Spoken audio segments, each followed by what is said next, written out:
How we doing? How we doing there, geeks, gamers, and other various freaks? Now, your boy Den here today is bringing you something I have really enjoyed: the Batman Beyond Compendium.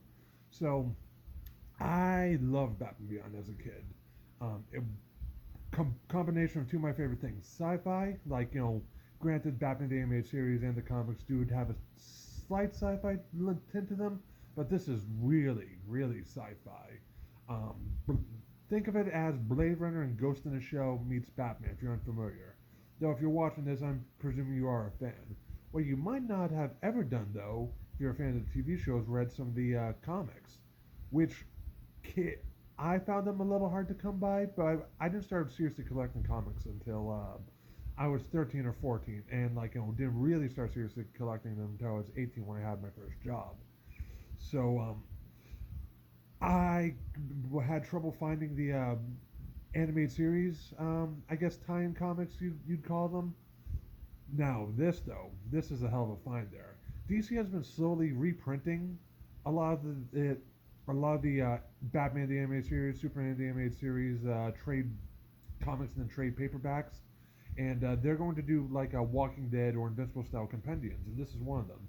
This is for Batman Beyond, which this has been a great book. Let's see.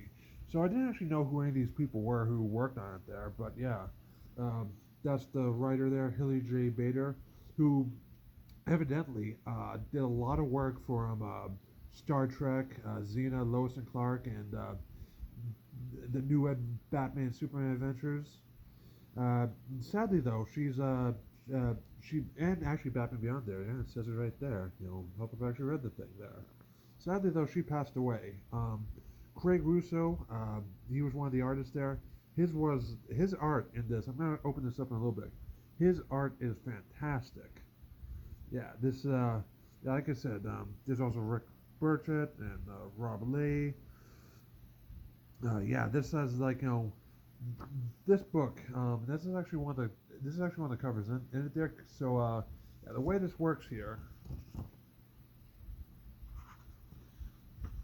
is yeah, that's a great panel there. Yeah, it has like a table of contents in case you want to skip over to a particular story. Because I actually have read some of these, probably about 5 or 6 issues. Yeah, I mean, yeah, that is a great cover there. Yeah, this issue itself is actually like an adaptation of the first Batman Beyond episode. I have some added stuff here, like yeah, Batman with just like a power fist there. That's kind of electric. Yeah. Ooh, has that good Kirby crackle. Stay. Yeah, has a good Kirby crackle there. And like as you can see here, yeah, this is where it gets to the actual adaptation there, where Batman is reaches for the gun, and he quits because because Batman doesn't like guns. They killed his parents. If guns killed my parents, probably won't like them much either there. But yeah, no, yeah, if you just flip through it, the art here is just absolutely gorgeous. Yeah, really good, really great pop comic art. Like that's the thing about like a lot of the DC animated universe type stuff. They had really um, great comic tie-ins during that time period. That was that was the Nightfall time period of comics where there was like a lot of essentially big events. You had Nightfall. All right, I'm gonna go from back to this one, but yeah, you had Nightfall. So if you just wanted so if you wanted just if you wanted just regular standalone comic stories, the anime comic line was actually a great place to go for that.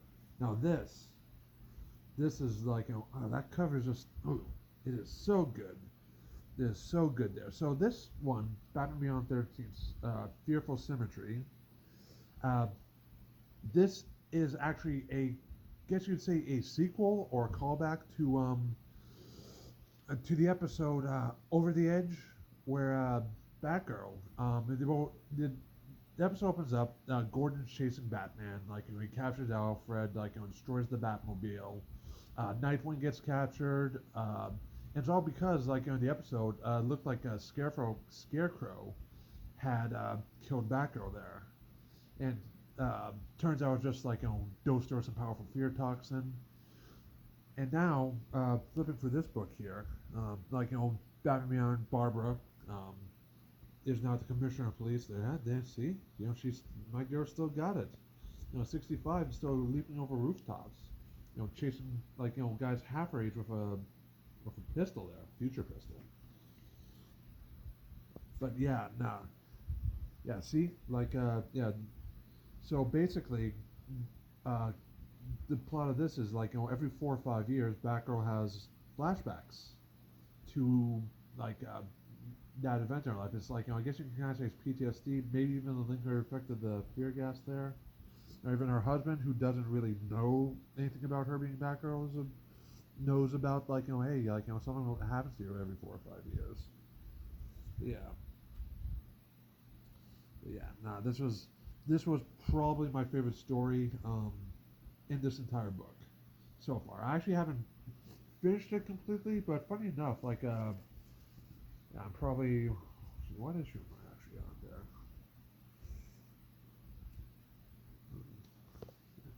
Love that there. But yeah, no, the these later ones are probably ones I've actually read. For some reason, my local comic book store really had like a lot of like the like 4 or 5 copies of like issues north of 16, 17. Like I've read the final issue of this compendium already, but years ago. I actually still have that in my collection.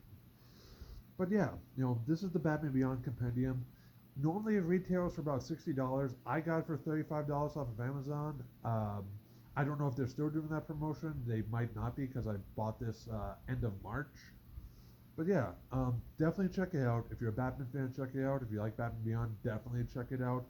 Or or if you just like want something really good to read for like for what you get relatively cheap. Because like this compendium, like granted, it's because like there weren't as many of these as obviously something like a Walking Dead or an Invincible, but like a lot of compendiums you really can't like.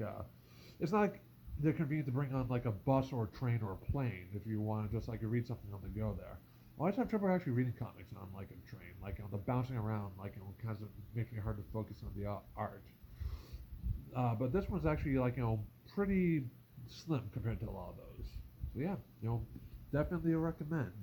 Uh, this is your boy Den. I hope you guys have a great day, and signing out.